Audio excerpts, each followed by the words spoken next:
Good morning, everyone.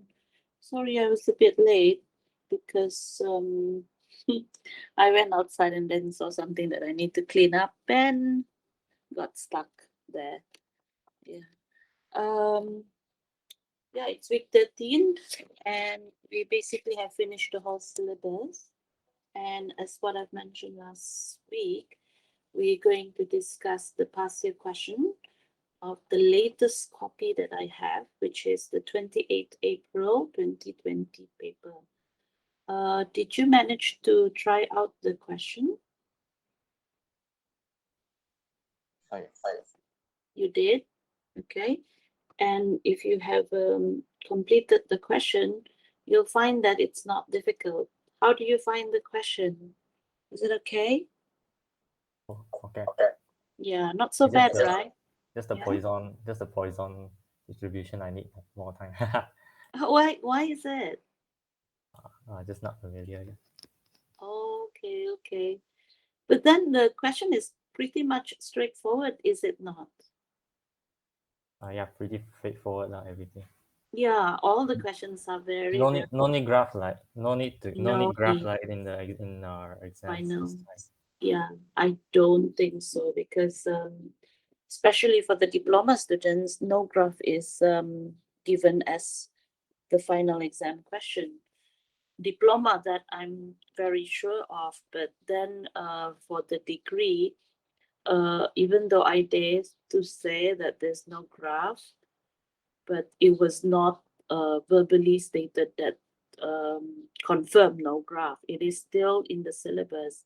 So we have to wait and see how the question is going to be like. Yeah. But I dare to say there's no graph. But I cannot confirm, of course, because I don't see the question. I don't see the question. So that's the thing. Yeah. Noel, you also did try the question, did you? yeah. You did. The poison also took some Is time it? for me. Is it? Oh dear. How about you, Farah? Did you manage to try out the question? Farah, let me check the chat. Oh, you did. Okay, good. Yeah, I realize you don't have the microphone. Um, yeah, so hopefully the question this coming exam would also be the same. I mean, the the difficulty of it, I wouldn't say it's difficult. It's quite straightforward. I hope the person who is in charge of the exam question this semester would not do a hard question. I think during this MCO, the examiner are more, how do you say, they don't give too tricky question considering it is online learning. So did I mention about the exam date to you guys? I did, yes. Again, I'm reminding everyone the exam is on the 6th of May and it's in the morning. So 9 a.m. Basically, I need all of you to be in the Google Meet at 8:30, basically, just to ensure that everything is okay. Yeah. So the procedure is the same. Again, I will brief the final one next week. That is week 14. I'll give the briefing concerning with the final exam. And what else? Any rules and regulation, just to remind you guys again about it. And then what else? The rules and regulation. I think that's basically it. Yeah. So concerning with the coursework marks also, I will give out the marks next week because um it's still being moderated now, so still waiting.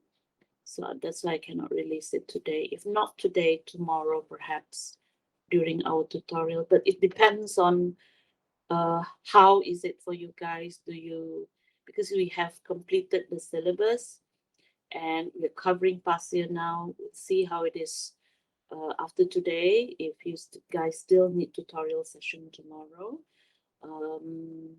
because we've completed most of it, we are quite fast basically. But there's no harm in us doing past year again for tomorrow and next week. But it all depends from all three of you. What is your decision? Okay. So what I've prepared here for today's lesson, I'm not going to record. Okay. So it's more or less like a discussion. I did prepare the solution, but then of course, it's more like we're discussing it just to check whether your calculation or my calculation is incorrect.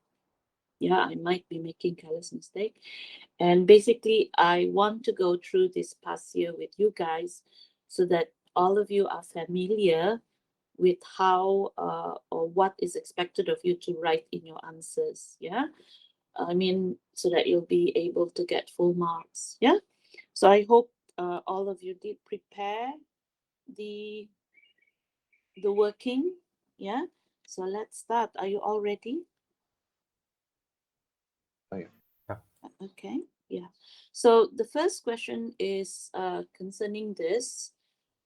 It's a frequency distribution of the diameters measured to the nearest millimeter of 60 portals. And you basically can see that this data is what we call as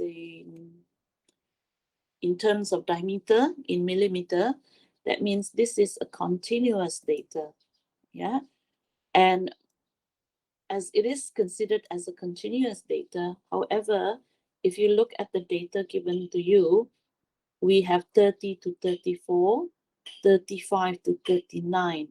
And immediately, normally, what I check with students' answer is, especially when this kind of data is given to them, have they identified that they use the correct class boundaries or not?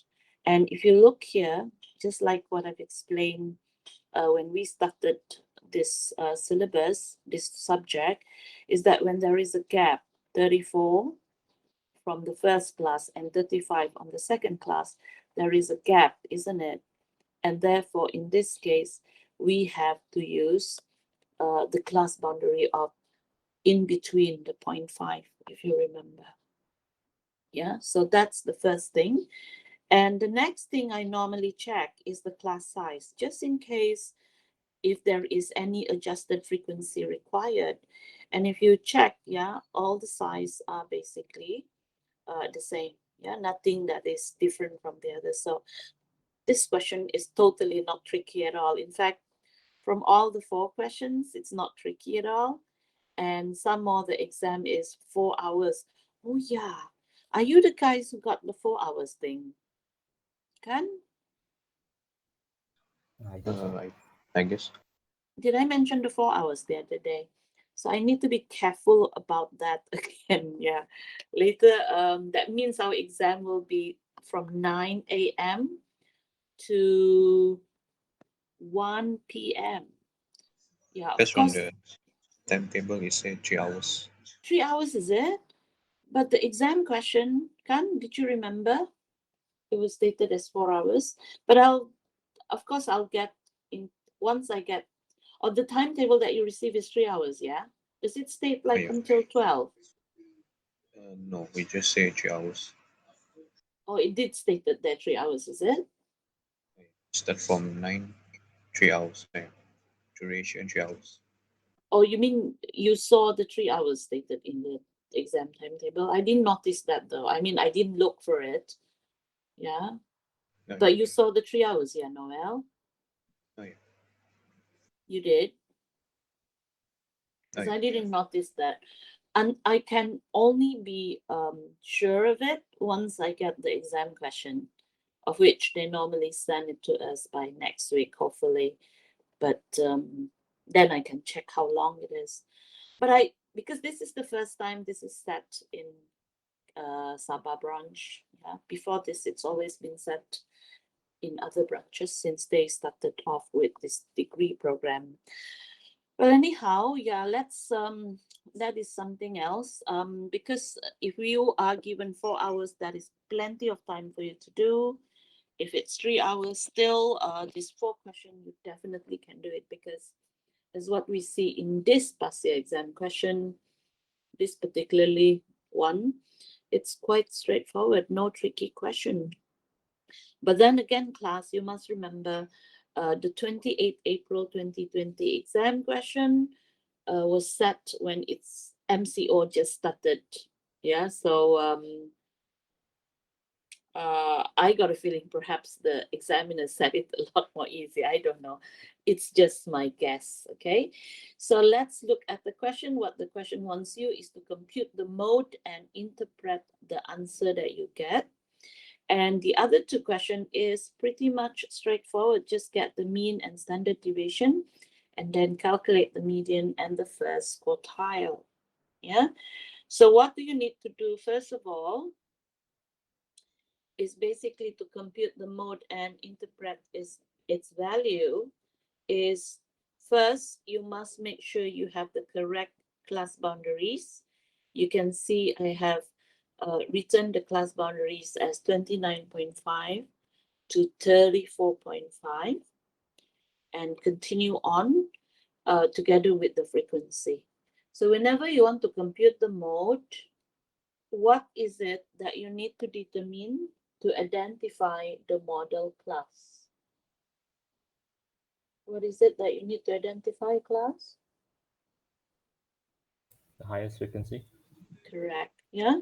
So if you look at the frequency, the highest one that is identified is the value 18. And basically, that gives us 39.5 to 44.5 as our model class. Yeah. Or I wrote here mode class is 39.5 to 44.5. It is not required for you to write this. In fact, for the mode,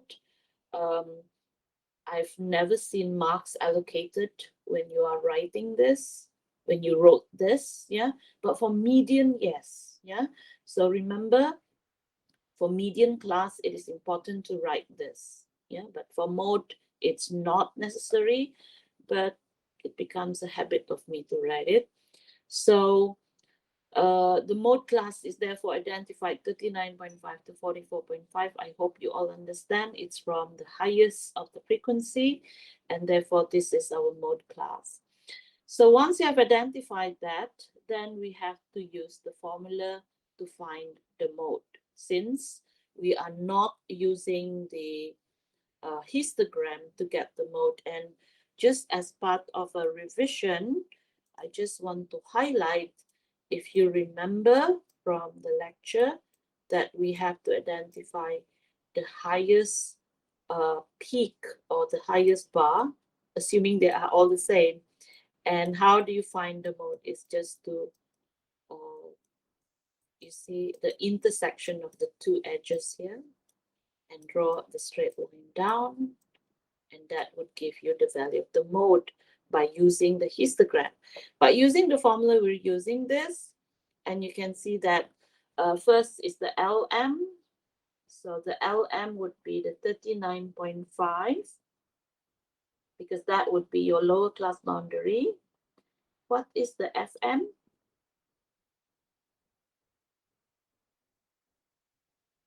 What does the FM stand for? 18. Yes, that's the frequency of the mode class. The FB is the one frequency before, and the FA is the frequency after. And what is the C? What is the C? 5.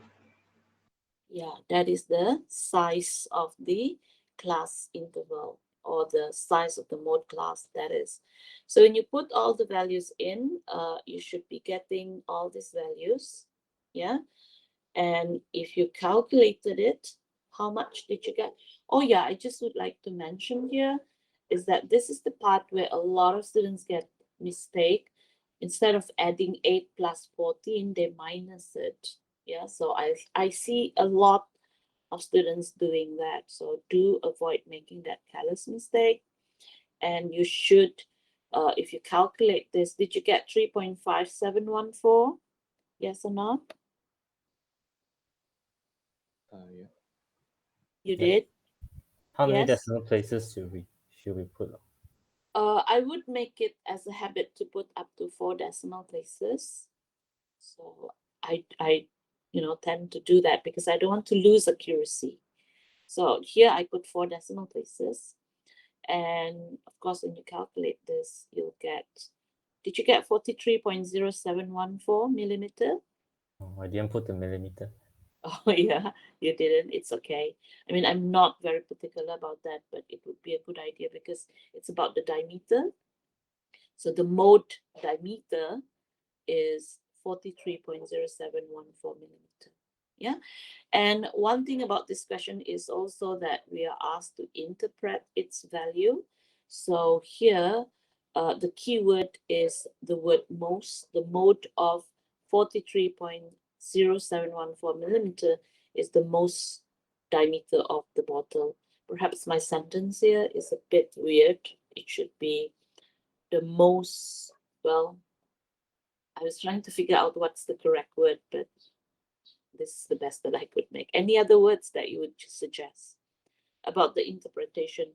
But I just want to highlight that you must have written the word most, because that's the keyword to interpret concerning with the mode. Cannot Any largest. question? I What? just use largest. I didn't use most. Sorry, you just wrote what? Oh, I don't. I use largest. Must be. Oh, you didn't use the word most? Yeah, I didn't use the word most. Oh, if the question asks you to interpret, remember that for mode, yeah, for mode, when the question asks for the interpretation of the word, for the mode, the word most is the keyword. Can say For the most median, most common channel. yeah, yes, you can. Most common diameter of that's a better word, Calvin. So the word most is the most important word for mode. For median, if you remember, 50% less than or equal to the value of the median and 50% more than or equal to the value of the median. So that's the interpretation or keyword for median. And for mean, the keyword is average. The word average must be written in your interpretation if the question asks you to interpret. If not, don't go and spend time writing because there's no marks given, no marks allocated. So that was a good idea, Calvin, of adding the word most common. Yeah, that's better. I was trying to figure it out also, but yeah, I didn't. Most common diameter of a bottle. That's better. Okay. So any question from the others like Noel and Farah? All okay? Okay. Okay. So we move on to the next question, which is to compute the mean and standard deviation. Now remember class, why we're having this discussion is to ensure that you know what is expected of you to write on your answer especially during the final exam. Okay. So next is to compute the mean and the standard deviation. Of course, these are the important values that must be shown. Yeah. So here what I have is the class boundary already stated just like as before, the frequency and the value of the x. Now, do you remember how to get the value of the x? Yes. That's the midpoint. How do you get it? 30 plus 35 divided. Oh, yeah. Oh, you use the original data, is it, Noel? That is okay. But here I'm using the class boundary. So 34.5 plus 29.5 and then divided by 2. So you should get all these values as your midpoint or your class mark, of which you need to get the multiplication of fx, that means f times x, and this is your value. Do check your answer. And then the final part is fx squared, meaning whatever you got in the fx, you multiply with the x again. And these are your answer. Did you get the same? Did I make any careless mistake, class? Did you get the same value? Yeah. Yeah. And of course, importantly, you must show what is the total, like the total of the frequency, you should get 60. The total of fx is 2725. And the total of fx squared is 126,485, 126,485. Yeah. So any problem with this class? No. Okay. No. Okay. So once you got this, of course, this question, is it a sample or a population? It's a sample. You can see it from the question, the word sample is there. So generally, this, of course, will be solved as a sample, especially for the standard deviation. But the mean, no change. I mean, mean, whether it's a sample or a population, there's no effect on your the working of the solution. So for the mean, it's stated here, but the only difference is perhaps the notation we use for the mean, which is x bar for a sample. Because if it's a population, the symbol we use should be the mu. Yeah. But because we are dealing with a sample, so the notation we use is the x bar. And of course, to find the mean is simply summation fx divided by summation f. And we just use the value that we have already calculated here. And when you calculate this, you should get 45.4167 millimeter. Correct? Did you get the same? Forgot about the millimeter. Oh, okay. It doesn't. It's not really big matter, but hopefully you guys remember during the exam. Then we have the standard deviation. Yeah. So this is the formula we're going to apply because it's a, how do you say, it's a sample. Yeah. So generally put all the values in. Remember also the notation we use for standard deviation is S. If it's not a sample, then we will be use the symbol of the sigma. Yeah, for population cost. So when you calculate this, you will get 6.7955. Did you get the same answer? I just want to double check because I might calculate it incorrectly.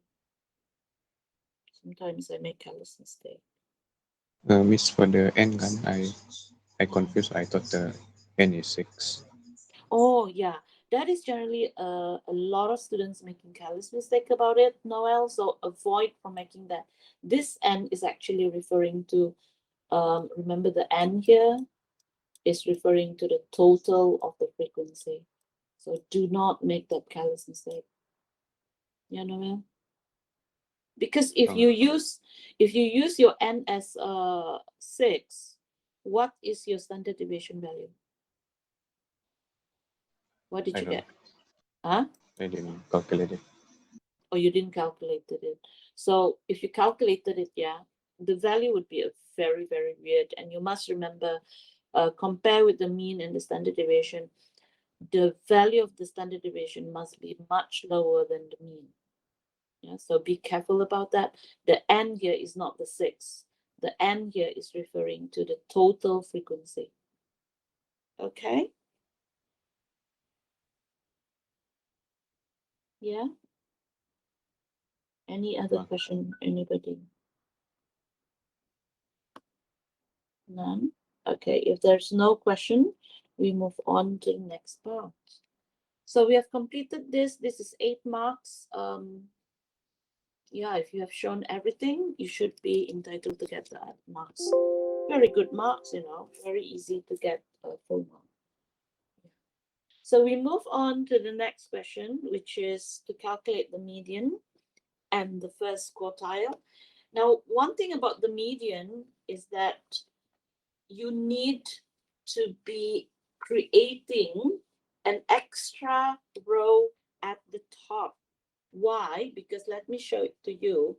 The class boundaries would start off from the first class boundary value, which is less than 29.5. That means that's the first value of the class boundaries, the lower class boundary, followed by 34.5, and then 39.5, and so forth.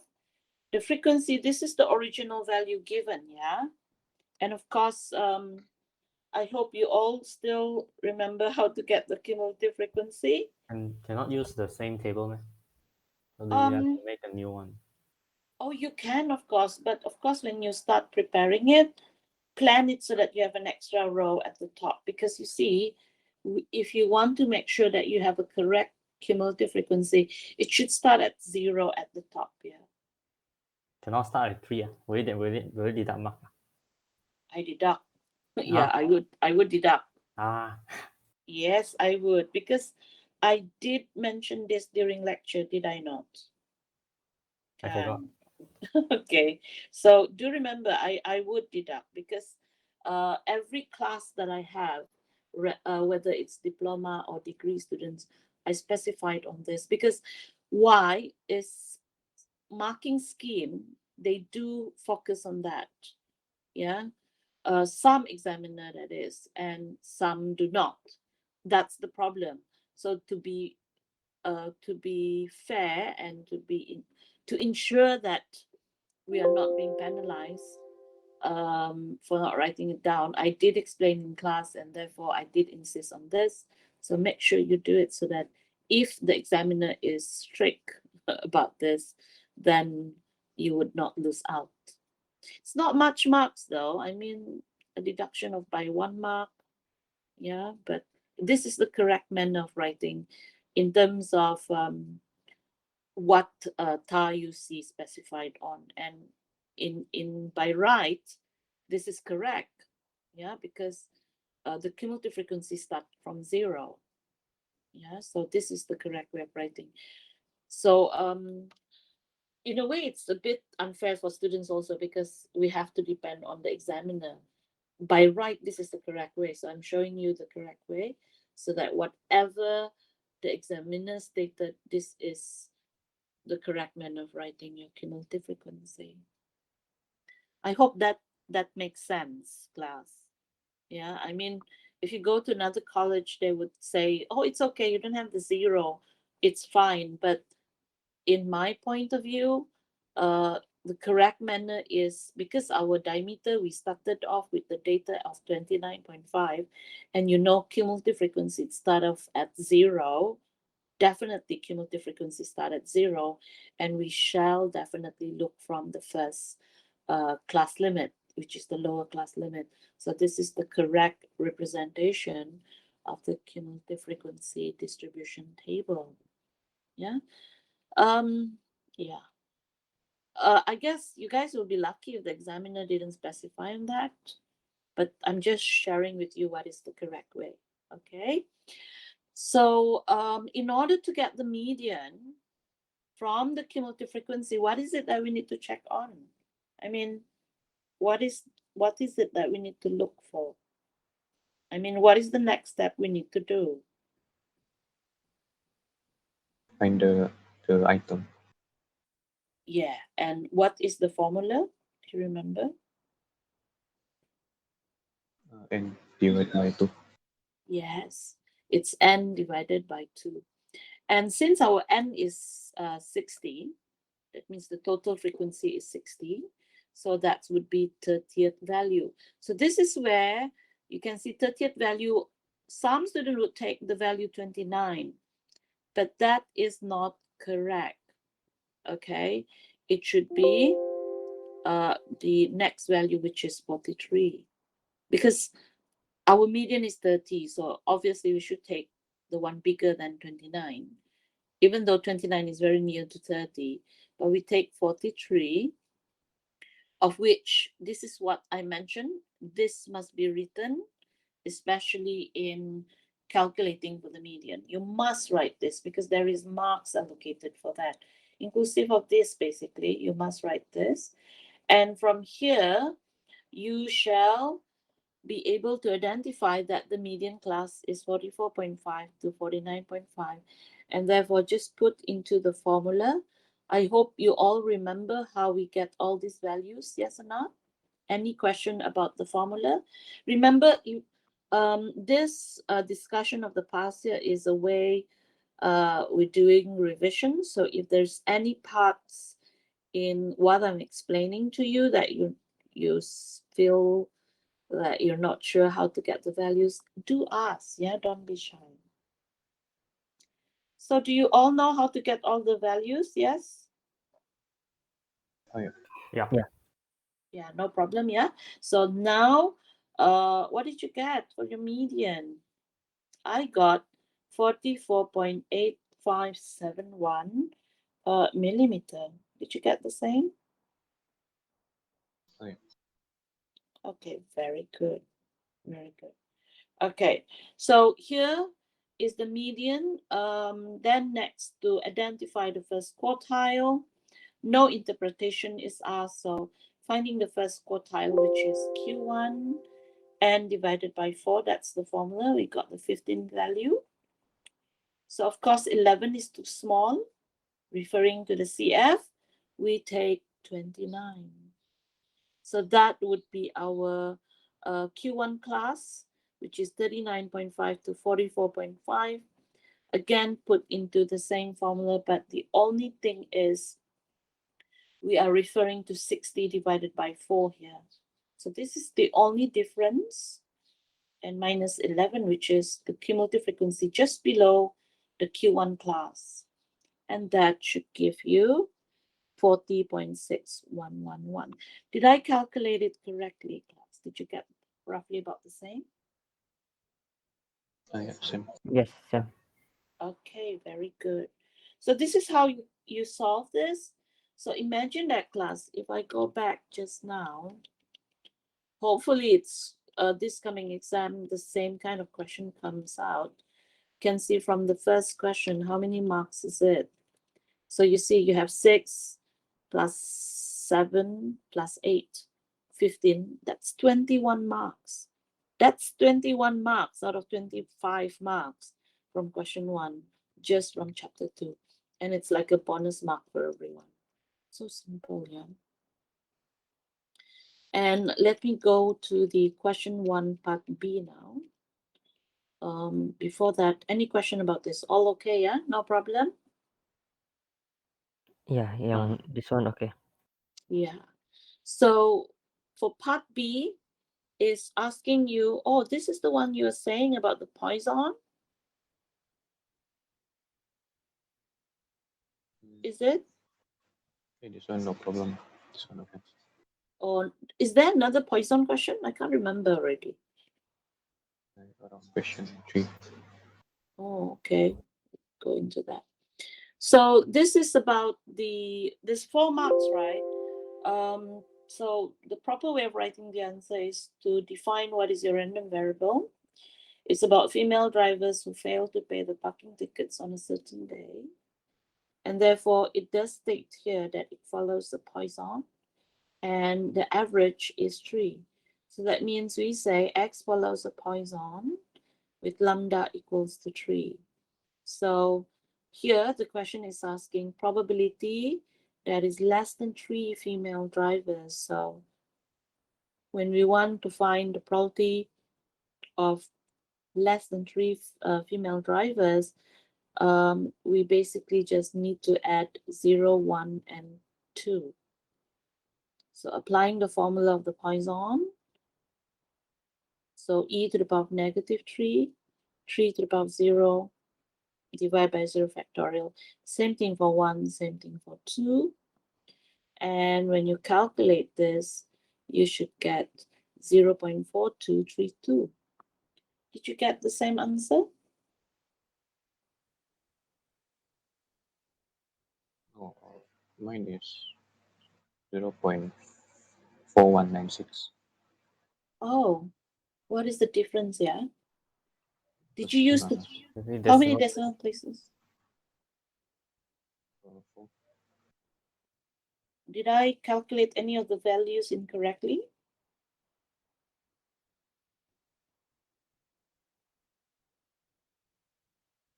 Is it correct?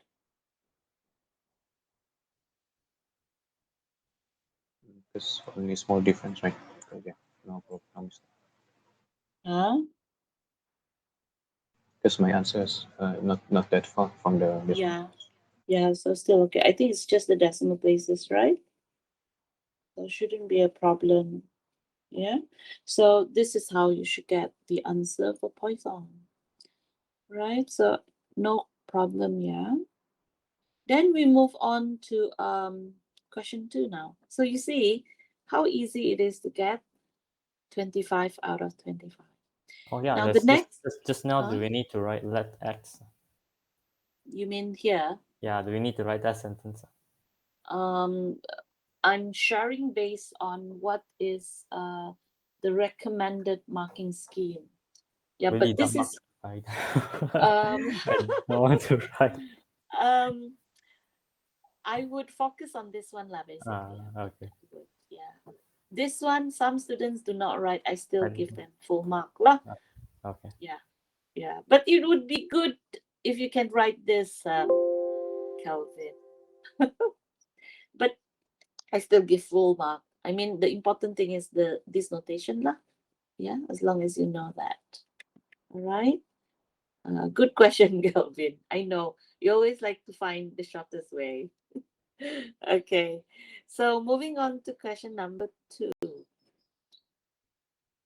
Any other question? Okay, already, huh? I move on Yeah. to question Ah, number yeah, okay. Okay. Question number 2 is about chapter 3. And this is like no tricky question at all. It's quite straightforward. We just have to find the probability of the defective. Yeah. And then find the probability that the defective item was produced by machine Z. So here is a question that is concerning with Bayes theorem and conditional probability for part 2. But part 1 is basically just to find the defective. Now, even though this question didn't ask you to draw a probability tree, I think it's a good idea to draw it just to visualize it. So this is what I did, yeah, just to visualize. And based on the information provided to us that X is 42%, Y is 28%, and Z is 30%, and also all the defective based on stated in the question. So presenting it in a probability tree, I have all these values for the produced by each of X, Y, and Z, and the defective values. And of course, when we have 0.03 here, 1 minus 0.03 would give us the 0.97, and same goes for the Y, the defective, and for the Z. Now remember, the D stand for defective, and therefore the D with the hat on top stand for not defective. But you see here, the question is asking, first of all, the probability that the item selected is defective. That means, what do you do? Any suggestion, class? What do you do in this Just case? add them all the D together. Correct, All D. yeah. But when you do that, make sure you focus on the joint probability of it. That means for X and D, Y and D, and Z and D. I didn't write the full multiplication of it. I should have, but basically, oh, I did. I thought I didn't. Yeah, I forgot. So this is good. I did, yeah, and just the multiplication for each one of them, and you should get 0.0388. Did you get the same? Cannot directly put in the number in cell. Oh, of course you can. I mean, I just want to show the proper way of writing it so that you understand the concept of it. But if, let's say, in exam, you straight away write this, it's okay. So I still give you marks. But it's safer if you write this, because if, let's say, the values here you wrote is incorrect, I still have this as your backup.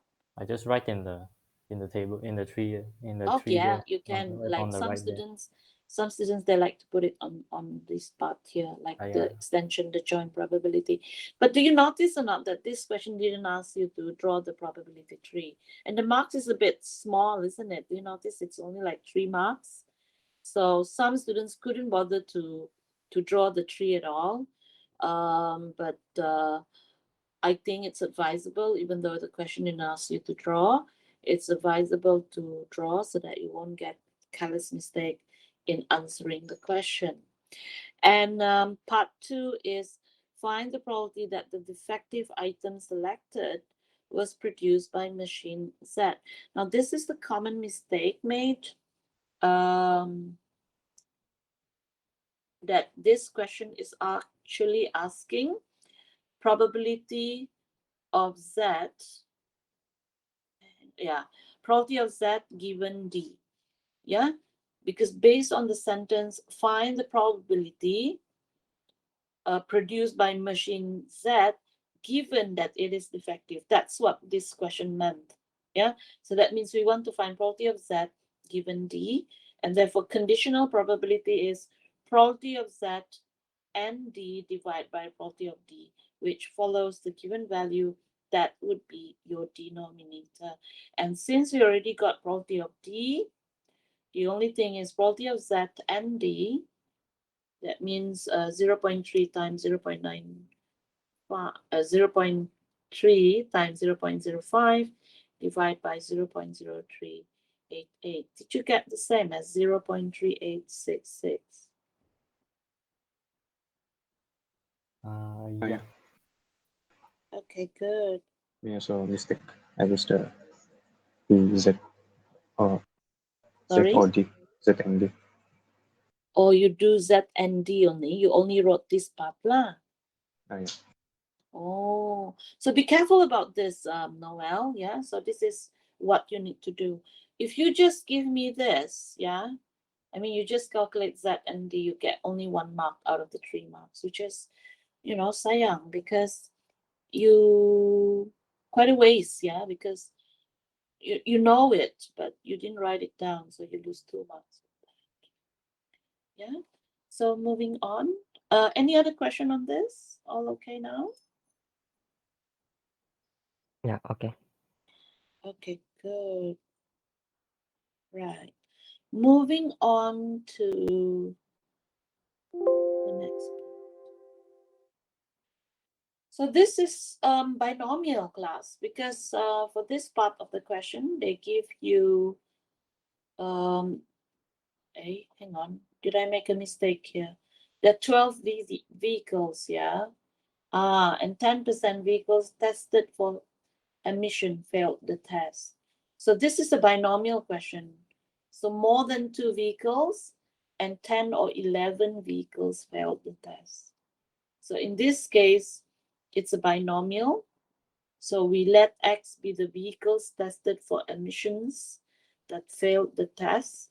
So it follows the binomial, 12 and 0.1, 10%. And basically here, more than 2 vehicles. So that means here, in order to solve it, it's best to use the complement method, meaning 1 minus the 0, the 1, and the 2. Do you agree?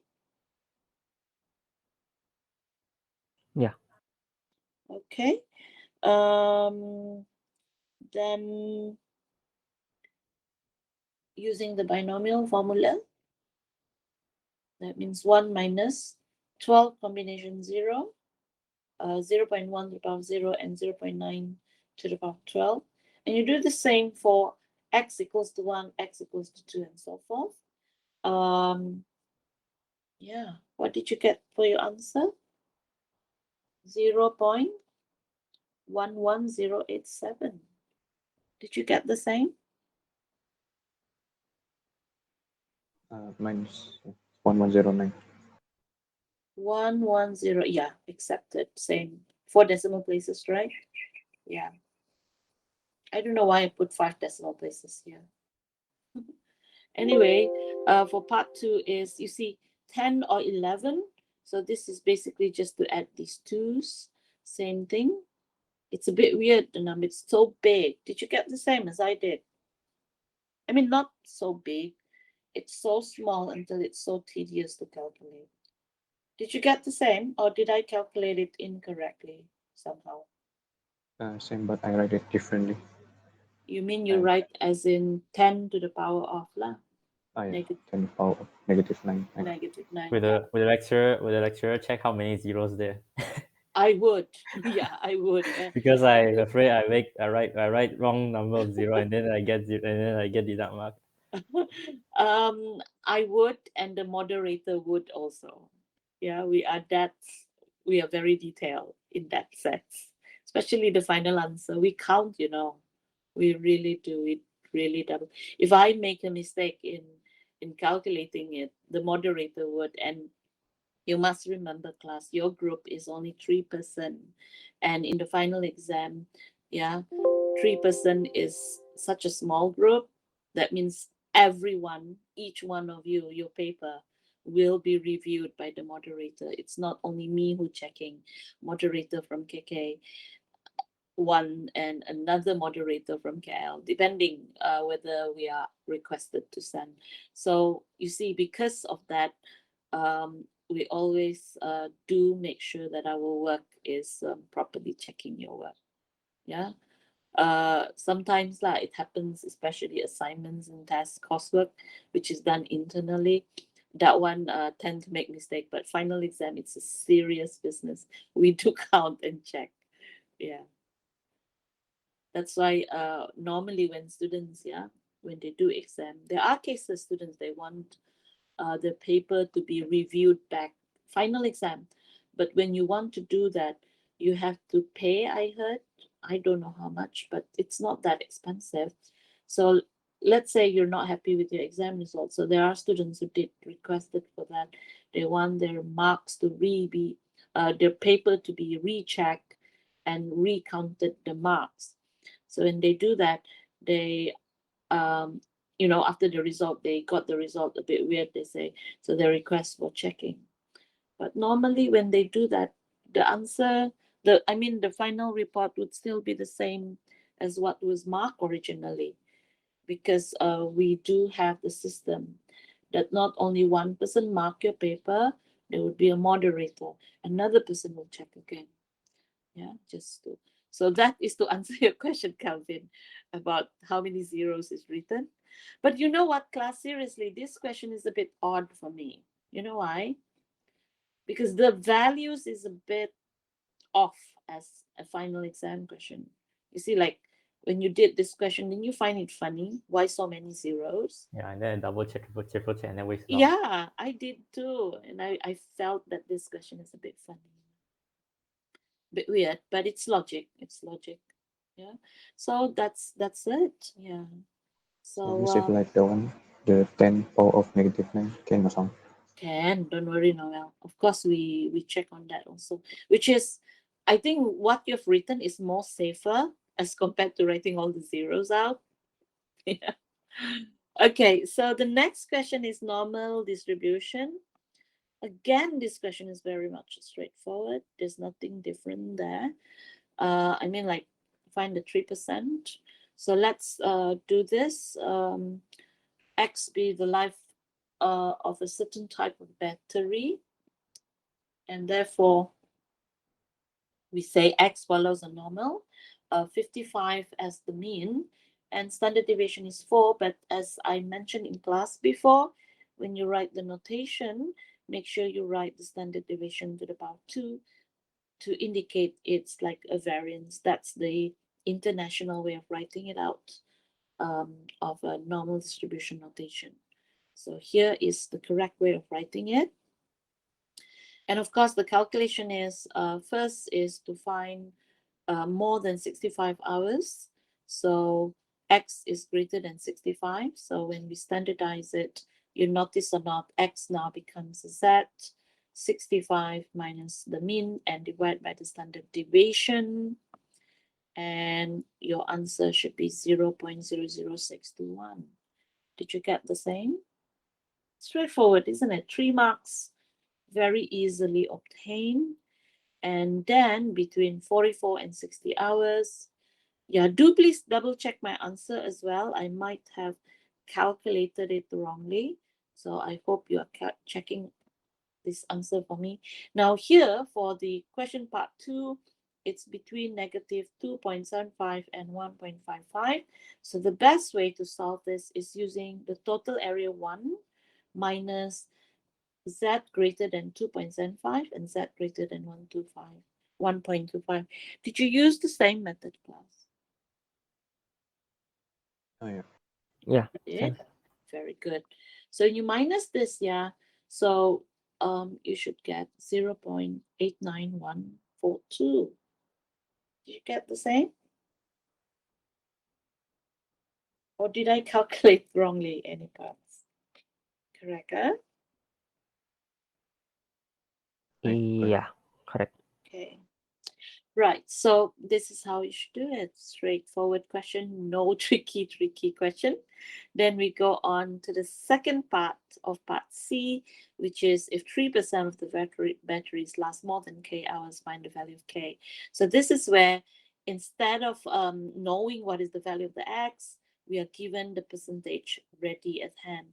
So here you see more than, so just to illustrate and based on what I've explained to you guys before, if more than, that means it's referring starting from here, this area is already 0.03 or rather 3%. I should have written 3% here. That means the value of the K would be somewhere here and therefore it's positive. That's why I didn't put the negative in the 2.7478. So how do I get 2.7478? You must refer to the short table. Yeah, class. So before the exam, make sure you get ready the table, easy access, where you make sure you already open it, or if you have a printer, print it out. But of course, I think students normally don't print, they just let it displayed on their PC so that when you start working out your answer, you can check out the values very quickly that you get 2.7478. Are you using the same values? Miss, isn't it 1.8808? Is it? Did I check out it wrongly? Kelvin, do you use same as Noel? Now wait.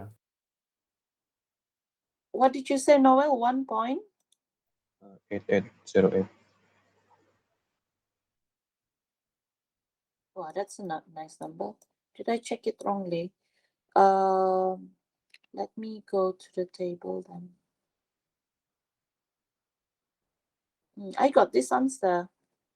Hang on. Is it here?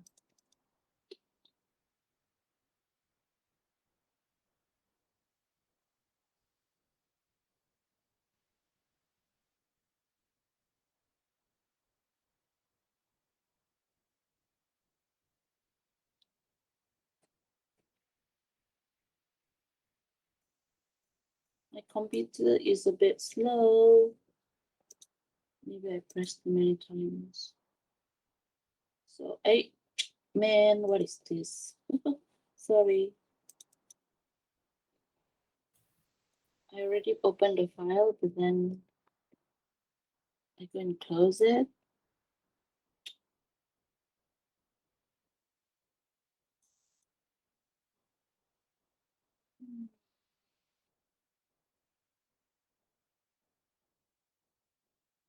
Kelvin, did you manage to check on it?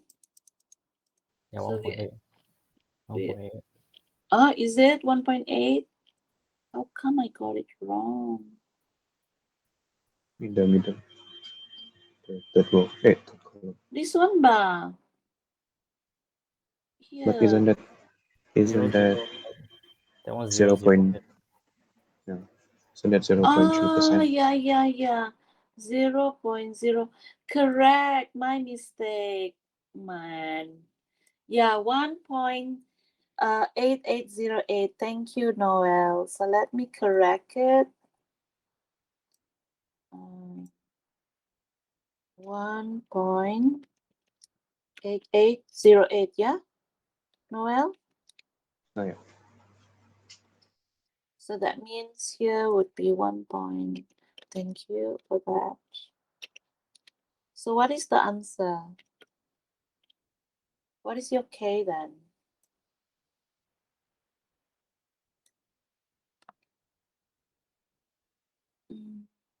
Did you get your K? It's my calculator. 62.5232. 62 point 5232. 5. 232. Is that it? Yeah. Sorry about that, class. I think I don't know what happened. I checked on the wrong thing. Yep, that is your answer. Thank you, Noel, and for the alert alerting me about it. Yeah, so that's good. Yeah, you know where to check. Any question? Anyone? That's correct. Yeah. So the answer is 62.5232.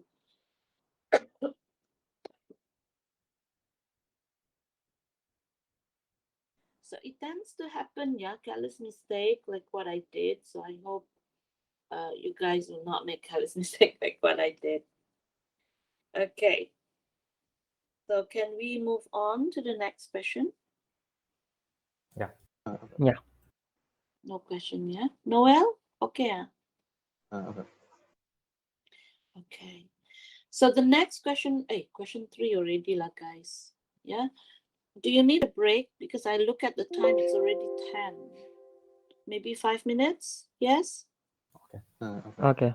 Yeah. So we should have a break 5 minutes.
Okay, hello, welcome back. We only have 2 more questions to do. Are you all here? Okay. Yeah. Okay. So this question is for question 3. There are, not mistaken, was A, B, C, D question. So for this one is concerning with the standard error, and this question is asking us to find the sample size. So what is given to us that it's a 95% confidence interval basically, and the confidence interval is within positive and negative 8%. So this is the standard error. Yeah. So what we want to find out, what is the sample size? So for this kind of question, there is a formula that has been provided for you during the lecture. And first of all, of course, we need to identify what is the alpha, which is based on the 95%, it is 0.05. That's the, how do you say, the error that could exist, the 5% that we're not confident. Yeah. And therefore, when it's concerning with confidence interval, definitely the alpha we have to divide by 2. I hope I didn't read the value incorrectly from the table. Please check for me. So 0.05 divided by 2, you get 0.025. Is it 1.96, Noel? And the rest, did I get it correct? Yeah, correct. Yeah. Okay, so we just have to use the formula in order to find the standard error. Yeah. Sorry, in order to find the sample size, whereby the R here is referring to the 8%. And of course, we just put the values in, like Z alpha over 2 is 1.96 to the power 2, and divide by 4 times the 8% is 0.08 to the power of 2. And when you calculate this, you should get your N roughly 150.0625. And therefore here, you can see 150.0. Even if you round it up, it's 150. I should take the minimum sample size as 150. I do consider 151 because of the 0.625. But if you really think about it, it's already too small. It's 0.625, very small value. So I take the minimum sample size as 150. Yeah, did you get the same? The R I put exactly 8. Oh, you put what, 8 as the Yeah. value of 8? Is it Noel? Instead of using 0.08, is it? Yeah.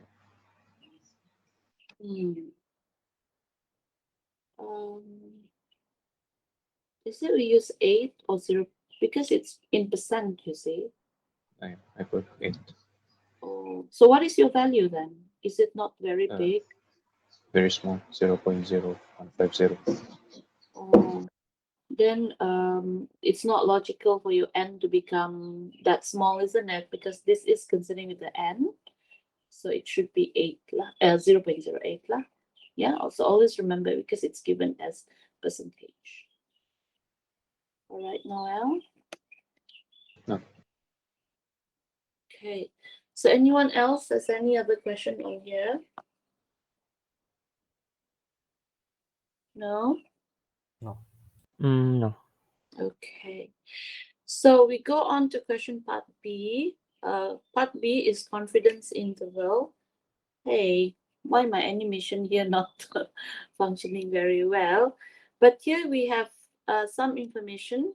The meal is equivalent to population mean credit card holder accounts in a bank.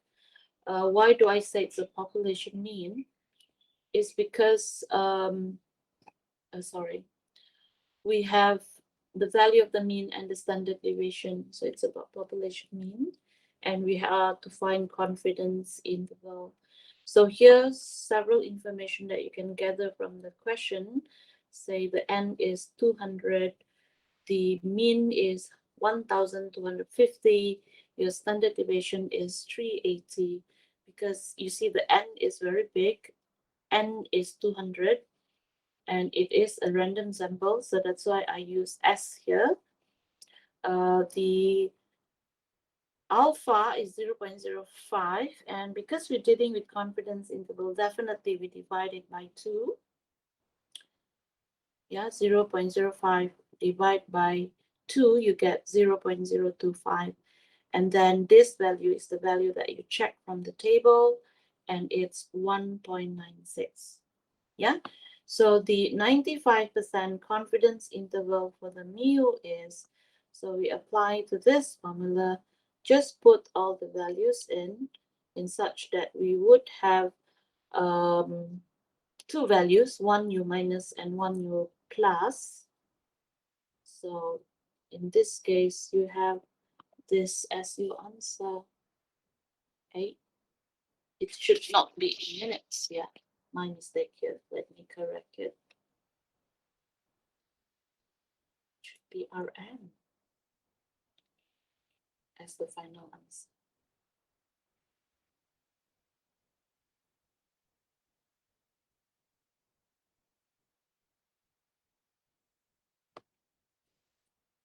I didn't put any animation for this one.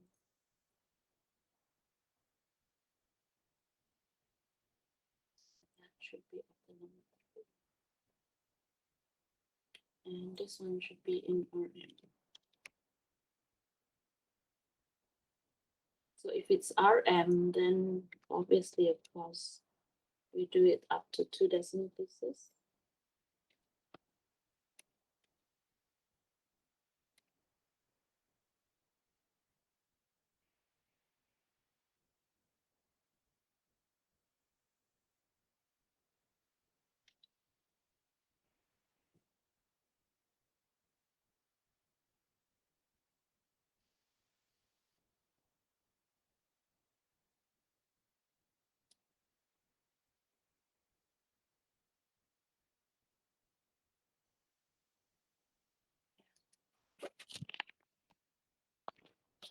So that means the 95% confidence interval for the average depth is between 1,197 to 1,302 ringgit Malaysia, of course, with the decimal places which I didn't pronounce. Yeah. So any question on this? 5 marks, pretty much straightforward, isn't it? I don't want to write the let down. I can guess you. I already know you're going to mention that. Yeah, don't worry about that. I think you meant this one now, Calvin. This part, is it? Okay, that is fair enough if you didn't write it. But this one must write. This one must write that. The 95% confidence interval. I refer to past year marking scheme, not only for this subject, but for other subjects. I noticed this is required. Must be written. Okay. Okay. All Miss, right. if So, I write, Mhm. if I write the 95% confidence interval is, don't have the mean oh, symbol. it's okay. It's okay. Oh. But actually, hang on. You must have the mean because it's for the mean. It's not for, because there is also the 95% confidence interval for the population proportion, right? So I would suggest that you have that. Okay. Yeah. But of course, we know it's for the mean also because the values you're using are using the value of the mean and the standard deviation. As you can see here, the mean and the standard deviation. But yeah, it's better you write, and of course with the correct percentage of solar, because some question it's 99%, some question 98%. So it's best for you to write it correctly. Okay. Any question? Farah, okay. Yeah, okay. All right. So we go on to question C. C is hypothesis testing. Yeah. And this is because if you look at the question, there is the value of the mean and also the standard deviation. So of course, this is a hypothesis testing based on population mean. So I have the value of the mean as 5, n is 60, based on the information we got here. The average is 4.5, and the standard deviation is 1. Yeah, it's supposed to be S because you see it's a random sample of 60 and it's more than 30. Yeah, but for here I still read it as sigma. I think I forgot to change it or something. The mean is equivalent, or equivalent to the true mean of repair time of digital camcorder. So that is what the random variable is about. Yeah, and based on this question, we have the hypothesis. You see, the hypothesis is that the mean is equal to 5 days, but then stated here, the goal is to repair the spoiled digital camcorder in average of less than 5 working days. So that's the claim, that's the aim, that's the goal. Yeah, so that's our alternative hypothesis, which is the mean is less than 5 days. And because of that, we have a one-tail test, and basically it will be a left tail.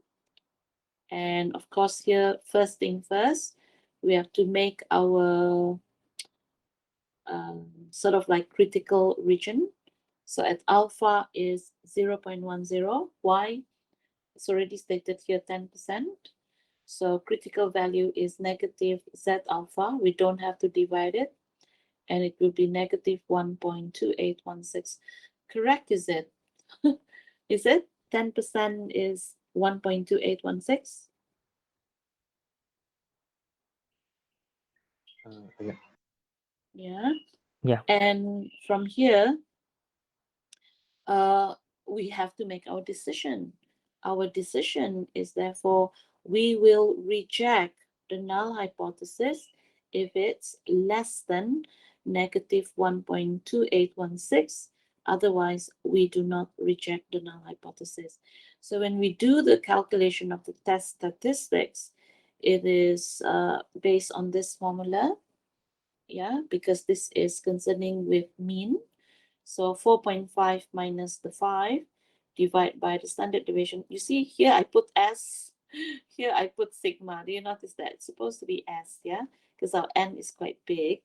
So when you calculate this, can you double check for me? 4.5 minus 5 and divide by 1 over square root 60. Did you get negative 3.87298?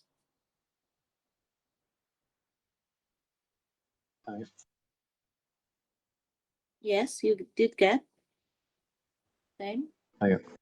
So what is your decision, to reject or not reject? Reject. Yes, of course, we reject. It falls in the rejection region. We reject null hypothesis at alpha equals to 1.10. Now remember class, this one must be written, yeah? When you state your conclusion, check, said what is your rejection, what's your decision to reject or not reject, and also mention what is the value of the alpha. Because sometimes if the alpha is maybe lesser, like 0.01, it might not be reject. Yeah, so it's very important to state this down. And then your conclusion is that since we reject the null hypothesis, the mean repair time is less than 5 working days. Therefore, the goal is met. I think I should add that here. Let me just edit a bit. And hence, and conclude, the goal is therefore being met. That's a better sentence. Because that's the first thing that was asked, whether the goal is it met or not. Miss, Yeah. if the H0 is mean less than 5 days, Oh, you put that as less than 5 days?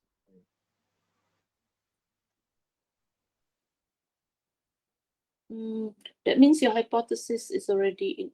You mean you put the hypothesis here is less and then here is greater, is it? No, yeah, yeah.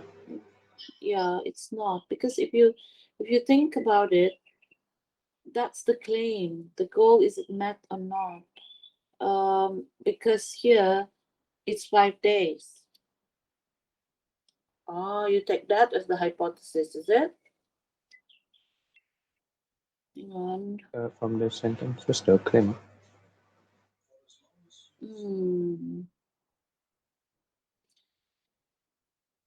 But that's the goal to repair an average of less than 5 working days.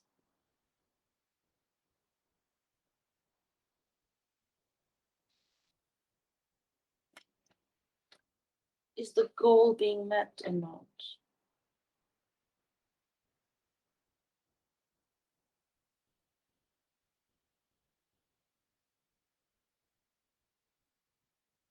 Yeah, you could be right, huh? But then, because when I was doing this, or is it I got confused with the sentence? This is to my understanding. Mine just the original is less than 5 days, and then the hypothesis one is is equals to 4.5. And not Oh, that's not from what I but the read. 4.5 is the mean already, so I wouldn't agree with using the 4.5. So what you guys have done is you use this one as less, and this one would be greater than, is it?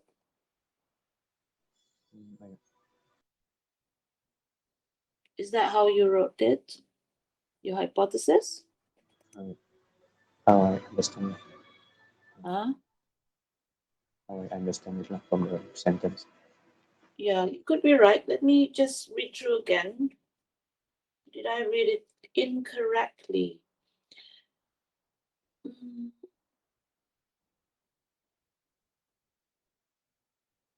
That's the claim, yeah. Yeah. At the 10% level of significance, is the goal being met?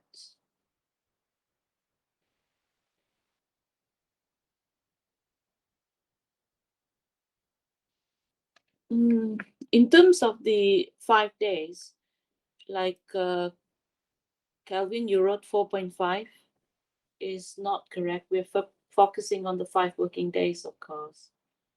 So let me just confirm it here. Has set a goal to repair. Yeah. Could it be equal to 5? No, it shouldn't be equal. Yeah. So if that's the case, then let me edit it. Yeah. So this one should be less than, and therefore this one should be greater than. Oh, then Not greater or equal then. Greater no, than or equal.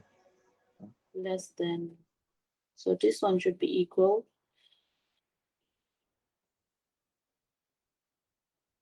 Yeah, because it says less than 5 working days, right? So this one should be greater than or equal, because it could be equal to 5 days, because the focus is to have less than 5 days. You are correct.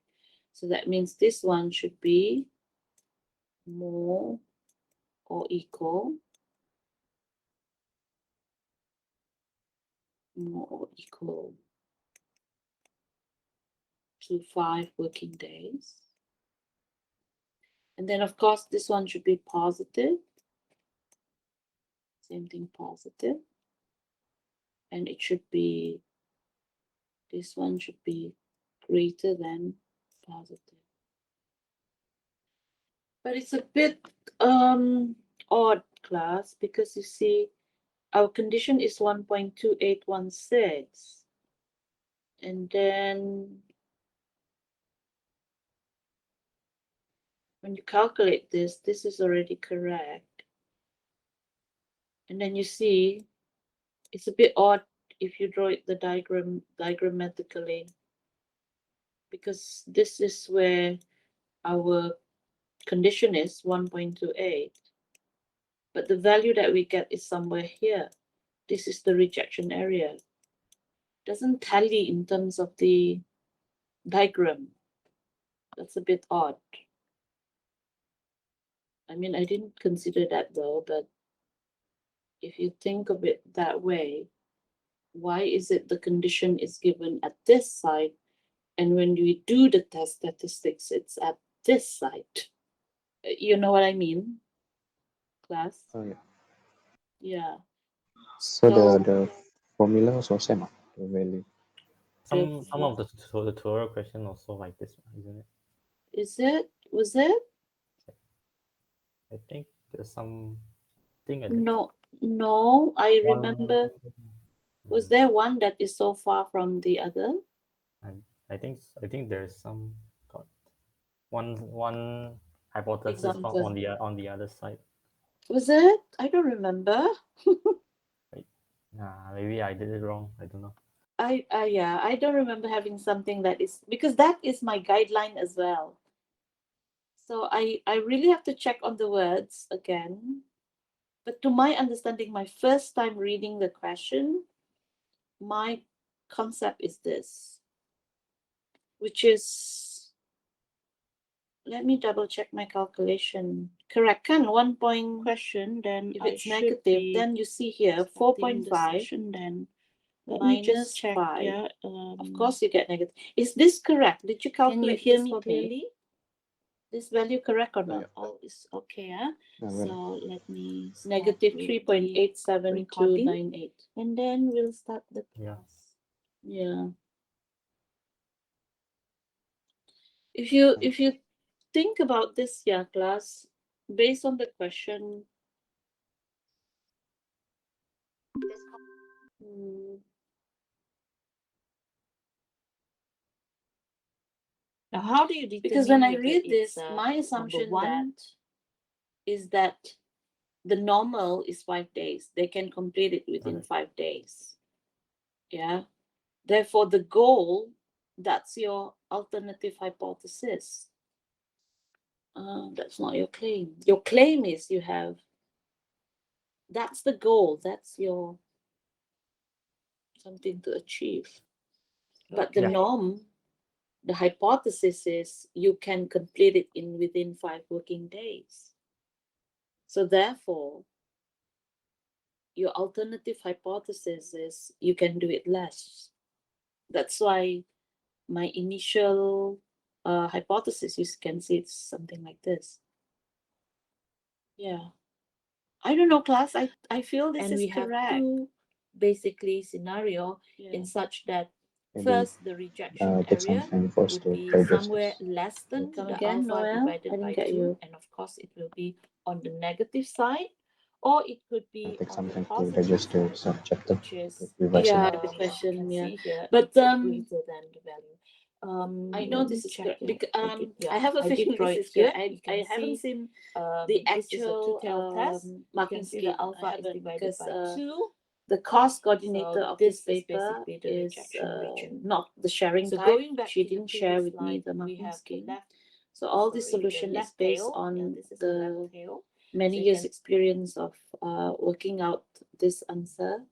So I think this is correct. I'm positive of it because based on This, the because it's value on here. the left side of the normal. Maybe Calvin, you're correct if my notes got some examples which has, opposite. I don't remember though, but oh, If we just get the Z correct, and how many marks? Without you might lose, let's say this is 8 marks, you might lose about 2 marks only, mainly because of the hypothesis, and worst case scenario is you lose about 4 marks out of 8 marks. That's the worst case scenario. Yeah, because the Z doesn't matter the hypothesis, Z always the same. The Z always correct, and the Z, of course, depends on your conclusion. Like the alpha, definitely you got it correct. The value of the Z is also correct. It's just, where students normally get it wrong is the hypothesis. And of course, if based on the Z and the decision rule, your conclusion is not in correspondence to your conclusion. So that's the only reason why students did not get it correct. So I would say if you have done all the steps, you still can manage to get 4 marks. But of course, you want to get 8 marks, right? For this case, you see what I see. I see what Noel point is because it stated that's the goal. But when I read the question, I see the goal as your alternative already, whereas the 5 days is the claim that you can complete it in 5 days. But now the alternative is saying that it's less than 5 days. So when we did it just now, you can see that if I use it as positive, it's very opposite because based on the Z, it should be on the negative side. So that's my justification for this. That is, I hope it makes sense to all of you. I hope you understand. Hopefully the Yeah. question, hopefully the exam question more clear. Yeah, hopefully. But this, remember, is a 2020 question. So it depends the examiner how they word it. Yeah. Be careful, of course. Yeah. All right. So okay. Any other question, class? No? No. Okay. So if not, let's move on to the next question. I hope we are in agreement the next question. This is single earner, family or individual. The percentage, historical percentage is 24. Is single earn has significantly increased in the current year. So my idea would be the same here, I would say. I'm going faster. Yeah, increase. Did you get the same hypothesis, class? Based on the question. I didn't manage to do until here. Okay, it's all right. No. Noel? I understood it differently. I thought it's Yeah. the population proportion formula. Oh, yeah, this one is the population proportion formula. Calvin, did you get the same hypothesis? Yeah. Yeah. Yeah. So in this case, positive 1.6449. I didn't divide because this is at 5% and it's increased, so greater than, yeah, so 1.6449 based on the question. So I always focus on the historical percentage. You see the word historical means that's the hypothesis. It's 24%. So increase means that's your alternative hypothesis. So from here, um, we reject if it's greater than 1.6449.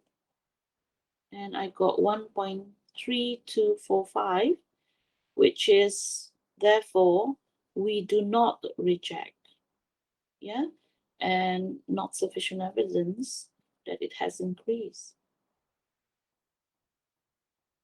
Did I make the correct conclusion? We do not reject. There is no sufficient evidence. Yeah, correct. And this is how you should answer this question. I mean, this is the suggested lah. I mean, based on the expectation in the marking scheme that I've experienced so far, that I've been teaching here. Yeah, any question for this class? Yeah, I didn't detect this question is about the hypothesis. Sorry, I Noel? didn't I didn't recognize this question is about the hypothesis. Oh, so how did you do it? Different formula. I It's see. different formula. It's still a hypothesis testing, but it's a proportion type, yeah, true proportion. And how do you know it's a hypothesis testing? Is the 5% level of significance. The word significance level is always an indicator to us that it is a hypothesis question. Yeah. Oh, So do be careful about that. Yeah. Okay, so this is clear, I hope. If no question, then I move on to the next question. Okay. okay. All right. So moving on to the next question. This is the last question though. It's about the last chapter that we did. And guess what, class? Question 4 is specifically on chapter 7. And this is again another question that you should target. So I see, yeah, I noticed, yeah, especially in statistics paper, mainly students would score question number 1 and question number 4, like this question. So we have to compute the product moment correlation coefficient and then interpret the result. So this is your X, this is your Y. And basically, this is to calculate all the values of X, Y, X squared, and Y squared. 9 marks, yeah? So you must show this in your answer. Get all the values, find the total of the X, find the total of the Y, and also to find all the values of the X and Y. I hope you guys can check my answer. I do tend to make careless mistakes, so I hope I did calculate it correctly. Mind you, when I was doing this, I was a bit sleepy, so I hope I did not, but I might have calculated it I calculated it incorrectly. But when I checked, yeah, the values seems to be reasonable. So when I calculate this, I got 0.9798. Did you get the same? Class, did you get the same? Mm, I mistake on the summation of one. Oh, summation of y. You mean I got mistake? No, mine got mistake. Oh, you identified the mistake already, is it? Did you, Yeah. the rest, did you get the same answer? Plus, I just double check. Yeah. Yeah. So the question also asks you to interpret, since we got 0.9798, that would tell us that there is a very high positive correlation between the number of salesperson and number of handphones sold. And you might want to add, as the higher number of salesperson, the higher number of handphones sold as well, because positive correlation means X increase, Y also increase. So in this case, yeah, this is how you should state your interpretation, and you should get marks when you just write. As long as you write something like this, it's okay already. Yeah. Then we go on to calculating the regression analysis using the same data. You can see I just got the total. To find the regression analysis, we must use these two formulas here. And you notice or not, this question states all steps must be shown clearly.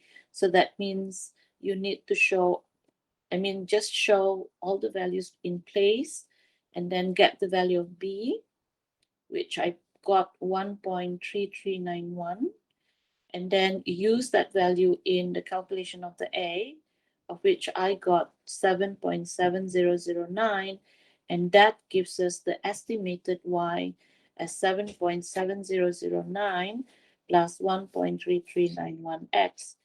And you can see this is the expectation. 5 marks here. You should have 2 marks here for the B, 2 marks for the A, and 1 mark for writing the full complete equation. So a lot of students have experienced, they just write the B and the A, they didn't write the full expression, they lose marks. Okay. And then just like what we did during the lectures, this time we do need to do a prediction. If the number of salesperson is 10, so you just have to replace the X with 10, yeah, as you see here, and therefore calculate just to predict, no other question asked. So this is the value of the sales basically. If we make small mistake in the beginning, will it lose a lot of marks? Yeah, of course. Like just to share with you, recommended marking. If let's say, okay, it's here pula kan. Let's say any of the values here incorrect, which was done in the first part, then the marks here would be much lesser also. Because it's a mistake you've done in the first part.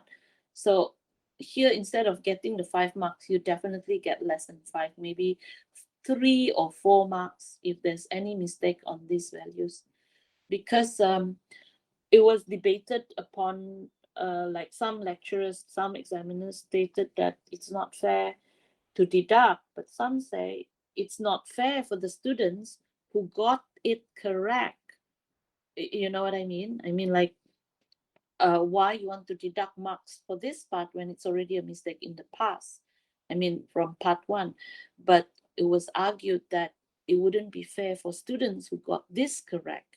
They got 5 marks, and students wrote the answer here correct. They got the full mark as well. I mean, they got a different value because one of the values is wrong. So how come they get the full mark also? So that's the justification. So that's why when you do this, you need to be very extra careful. Double check your values so that you won't make careless mistake. Yeah. Did I answer your question, Calvin? Oh, yeah. Okay. So be careful. The point is, do not make careless mistake.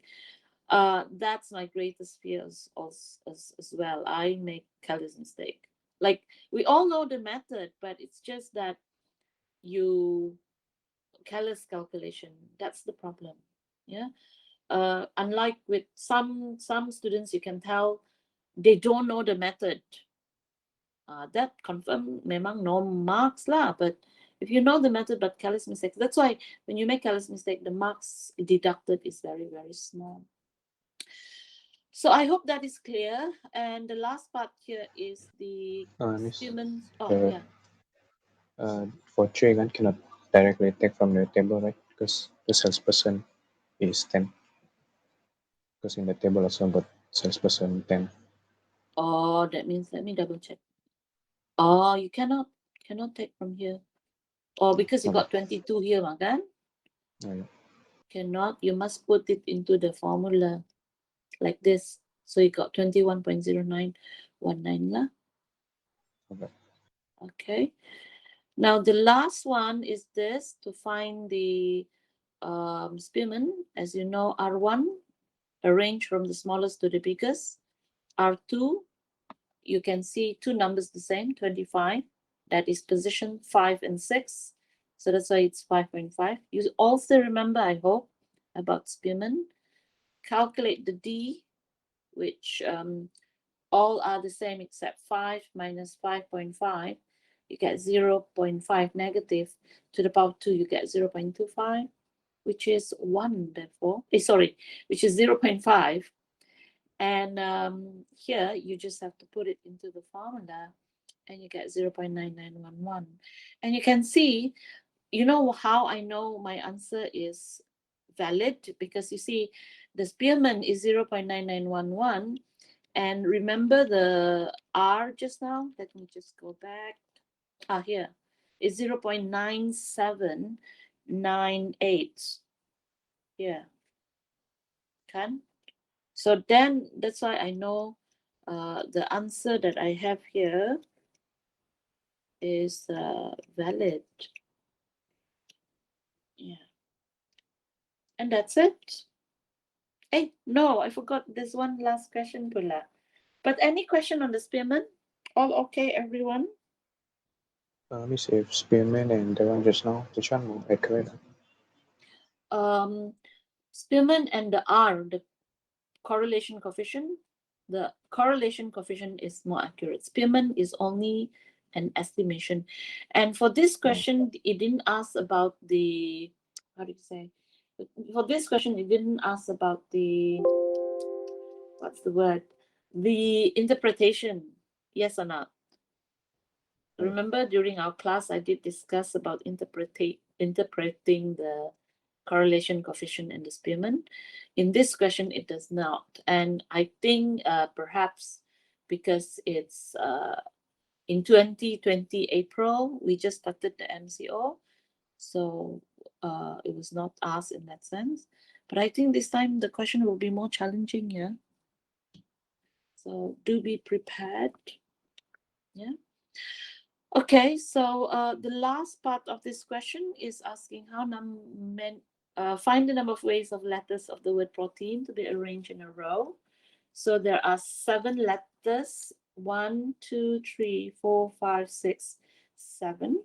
So for this, it's simply 7 factorial. So you get 5,040 ways. And the next question is how many of these ways begin with the letter P?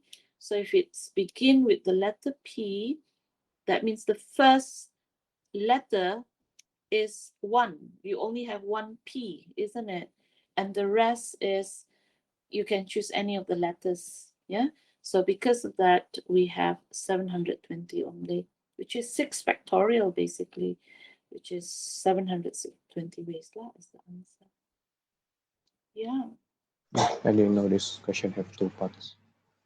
Come again? I Oh, didn't it know has this, 2 parts. yeah. Yes. First is to find the number of ways. Or did you, so you got the answer for this one only, is it? For the 720 only. Oh, okay. So you didn't get this part. Yeah, I only get the 5040. I didn't get it. Ah, so read the question carefully. There are 4 marks, okay.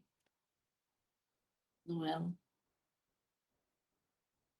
if not, sayang all your marks. When you know the method, kan? Yeah, that's it. So we finish 1 pass here. Any question, class? Hello? So far no. Yes. How do you find the pass here? Is it okay? Some okay, Medium. some okay lah. Yeah, so make sure you do your revision, of course. I mean, like, prepare for it. If based on our discussion today, you identify some topics that you find you're still not clear, go through the lecture notes again, watch the video again, and use this time to ask me questions. We still have about 2 weeks before the finals. Okay. They're all the same. So the- Same patterns. They always repeat the same kind of question. Always, but of course they would touch on different areas, like for example probability. They might touch on the next one, as I mean contingency table could be an area to be asked. So why not we do another set. Tomorrow is tutorial session, right? I don't think I would have time to prepare because I have class again in the afternoon. I don't have time to prepare like these slides for you guys. So what I would suggest is next Monday, I mean, I want you guys to try to do 1 pass here, which I would notify you which one later on. I'll check on it first and then I'll ask you to do. So tomorrow, I just need you guys to be here at 1 p.m. just to lock in on attendance. Then I let you be on your own to complete the question.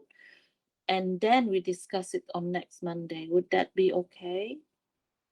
Because I don't think I have time to prepare the slides like this for our discussion tomorrow because I have class afterwards. And I haven't prepared the second set of discussion of the past year. But to answer your question, Calvin, I bet it's almost similar. Yeah, so I hope you guys, all of you can give me an A. That would be great. Okay, so tomorrow just log in at 1, but I won't, I